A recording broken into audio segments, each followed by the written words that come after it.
Hello everyone, welcome to another lecture of Principles of Management and today our topic is Management History Part 3।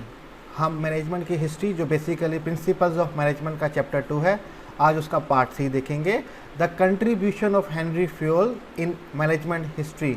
हम Henry Fayol की contribution देखेंगे management की history के अंदर कि उन्होंने क्या क्या कंट्रीब्यूट किया था मैनेजमेंट के अंदर, हम उसके बारे में स्टडी करेंगे। तो बेसिकली हम क्लासिकल अप्रोच देख रहे हैं। इस चैप्टर के अंदर जो सेकंड चैप्टर है हमारा मैनेजमेंट का, इसमें हम हिस्ट्री के बारे में देखते हैं और इसमें डिफरेंट अप्रोचेस दी गई हैं। जो क्लासिकल अप्रोच है, क्लासिकल नुक्ता नज़र है, उसके बारे में बहुत ज़्यादा एक्सप्लेन किया गया है।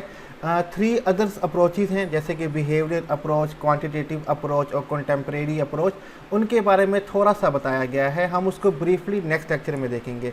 तो आज के लेक्चर में हम देखते हैं contribution of Henry Fayol. Henry Fayol, a French industrialist, is now recognized as the father of modern management। Henry Fayol basically एक फ्रेंच इंडस्ट्रियलिस्ट है, सनतकार हैं, जिनको फादर ऑफ मॉडर्न मैनेजमेंट भी कहा जाता है। इन द ईयर 1916 के अंदर Fayol wrote a book entitled industrial and general administration. In this book he gave the 14 principles of management. 1916 में हेनरी फ्योल ने एक किताब लिखी थी इंडस्ट्रियल एंड जनरल एडमिनिस्ट्रेशन, जिसके अंदर उन्होंने मैनेजमेंट के 14 असूल जो थे, 14 प्रिंसिपल थे, उनके बारे में एक्सप्लेन किया था। हम अब उनको ब्रीफली देखेंगे यहाँ पे कि वो 14 प्रिंसिपल क्या थे और कवर अप करने की कोशिश करेंगे सिंगल या डबल लाइन के अंदर। तो सबसे पहले जो रूल था, जो प्रिंसिपल था मैनेजमेंट का, वो था डिवीजन ऑफ लेबर या डिवीजन ऑफ वर्क, कि हमने काम को तकसीम करना है। वही बात जो हमें एडम स्मिथ ने इकोनॉमिक्स में बताया था 76 में, ठीक है, कि हमें लेबर की डिवीज़न करनी चाहिए। तो हेनरी फ्योल ने भी यही कहा, डिवीज़न ऑफ वर्क, हमें काम को तकसीम करना चाहिए। Specialization increase output by making employees more efficient, हमें काम को डिवाइड करना चाहिए और हर एम्प्लॉय एक काम के अंदर अपनी स्पेशलाइजेशन करे, जिससे एम्प्लॉय जो हैं वो ज़्यादा एफिशिएंट तौर पे काम कर पाएंगे और इंक्रीज़ कर पाएंगे आउटपुट। कि एक ही एम्प्लॉय तमाम काम ना करे, हर एम्प्लॉय काम का एक हिस्सा करे और उसमें स्पेशलाइजेशन करे। तो division of work basically was the first principle of management by Henry Fayol. The second is authority, इक़्तिदार। Manager must be able to give orders and authority gives them this right, कि एक इक़्तिदार होना चाहिए manager के पास कि जब वो इंतज़ाम चला रहा हो किसी भी ऑर्गेनाइजेशन का तो या किसी भी कंपनी का, तो अथॉरिटी होनी चाहिए कि मैनेजर्स के पास इतनी काबिलियत हो कि वो दूसरों को ऑर्डर दे सके और ये उनका हक बनता है। तो अथॉरिटी होना बहुत ज़रूरी है। अगर आप किसी पे निगाह नहीं रखेंगे तो लोग अपना काम सही से नहीं करेंगे। तो सेकंड जो प्रिंसिपल है कि अथॉरिटी होनी चाहिए किसी शख्स के पास जो अपने एम्प्लॉय से काम करवा सके। नेक्स्ट हम देखते हैं, हमारे पास है डिसिप्लिन, नज़्म ज़ब्त। ये तीसरा प्रिंसिपल है मैनेजमेंट का हेनरी फ्योल की तरफ से। Employee must obey and respect the rules that govern the organization. जितने भी एम्प्लॉयज़ हैं, काम करने वाले लोग हैं, उनको इज़्ज़त देनी चाहिए और उनको मानना चाहिए उन तमाम रूल्स और रेगुलेशन को जो ऑर्गेनाइजेशन को चलाने में मददगार साबित होते हैं। मीन्स के जो भी रूल्स हैं, जो भी नज़्म ज़ब्त हैं, उनको फॉलो करना बहुत ज़रूरी है। फोर्थ हमारे पास है unity of command. Every employee should receive order from only one superior, कि यूनिटी ऑफ कमांड होनी चाहिए कि जहाँ से ऑर्डर आ रहे हैं उनकी यूनिटी होनी चाहिए। एम्प्लॉय को जो भी ऑर्डर दिया जाए वो एक ही सुपीरियर की तरफ से आना चाहिए, ना कि डिफरेंट सुपीरियर की तरफ से। मीन्स के जो हाई लेवल ऑफ मैनेजमेंट है इनमें यूनिटी होनी चाहिए और एक ही ऑर्डर एम्प्लॉयज़ के पास जाना चाहिए।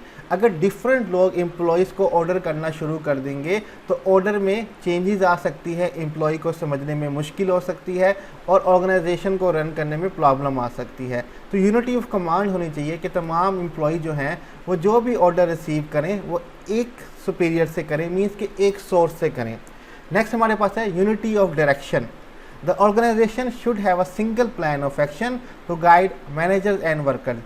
एक रास्ता बता देना चाहिए जिससे पता चल सके कि ऑर्गेनाइजेशन का प्लान क्या है, कि मीन्स कि एक डायरेक्शन होनी चाहिए ताकि मैनेजर्स और वर्कर्स जो हैं वो उसी प्लान के मुताबिक काम कर सकें। मीन्स कि जो टॉप लेवल ऑफ मैनेजर्स हैं वो उनको अपनी डायरेक्शन बता देनी चाहिए कि हमारी ऑर्गेनाइजेशन का मिशन और विजन क्या है। हमें डायरेक्शन पता होगी तो एम्प्लॉयज़ और मैनेजर्स जो हैं वो सही तरीके से काम कर पाएंगे। नेक्स्ट हमारे पास है subordination of individual interest to the general interest. Subordination का मीन होता है कि अपने आप को इन्फीरियर कर देना, कि जितने भी इंडिविजुअल ऑर्गेनाइजेशन के अंदर काम कर रहे हैं, मीन जितने भी अफराद ऑर्गेनाइजेशन में काम कर रहे हैं, उन्हें अपने मफाद को साइड पे रखना चाहिए और जो ऑर्गेनाइजेशन के अपने मफाद हैं उनको आगे रखना चाहिए, क्योंकि ऑर्गेनाइजेशन की तरक्की में ही एम्प्लॉय की तरक्की होगी। जब एम्प्लॉयज़ अपने इंटरेस्ट को सामने रखते हैं तो वो शॉर्ट टर्म के लिए होता है, इससे कंपनी को नुकसान होता है और आफ्टर फाइनली एम्प्लॉय को वहाँ से टर्मिनेट कर दिया जाता है, क्योंकि कंपनी उनके अखराजात बयान नहीं कर पा रही होती। तो जितने भी इंडिविजुअल्स हैं उनको अपने फ़ायदे को छोड़ के कंपनी के जनरल इंटरेस्ट को देखना चाहिए। नेक्स्ट हमारे पास है रिम्यूनरेशन, ठीक है, तनख्वाह, payment. Worker must be paid a fair wages for their service. जितने भी वहाँ पे मजदूर हैं, एम्प्लॉयज़ हैं जो काम कर रहे हैं, उनको जो उनकी वेजेस है, उनकी दिहाड़ी है, वो ठीक देनी चाहिए उनकी सर्विसेज के लिए, ज़्यादा कम भी ना हो और ना ज़्यादा हो। और जैसे कि कहा जाता है कि मज़दूर को उसका पसीना सूखने से पहले मजदूरी दे देनी चाहिए, तो फेयर अमाउंट ऑफ मनी उनको उनके काम के लिए देनी चाहिए। नेक्स्ट हमारे पास है centralization. This term refer to the degree to which subordinates are involve in decision making. हम आगे जाके डिफरेंट स्ट्रक्चर देखेंगे ऑर्गेनाइजेशन के। कुछ स्ट्रक्चर्स होते हैं सेंट्रलाइज स्ट्रक्चर, कुछ होते हैं डिसेंट्रलाइज। कि सेंट्रलाइजेशन वो चीज़ होती है कि जिसमें अथॉरिटी जो होती है वो टॉप लेवल ऑफ मैनेजर्स के पास होती है और जो लो लेवल ऑफ मैनेजर्स होते हैं वो उन्हीं को ओबे कर रहे होते हैं।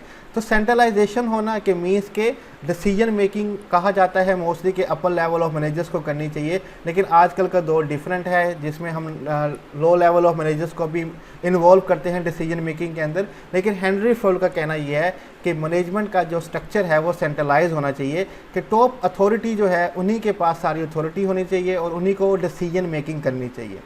नेक्स्ट हमारे पास जो 9th है वो है scalar chain.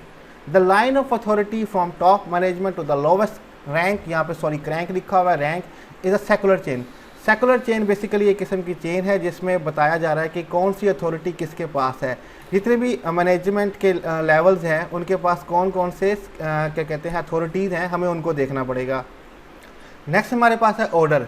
People and material should be in right place at the right time. एक तरतीब होनी चाहिए, एक ऑर्डर होना चाहिए।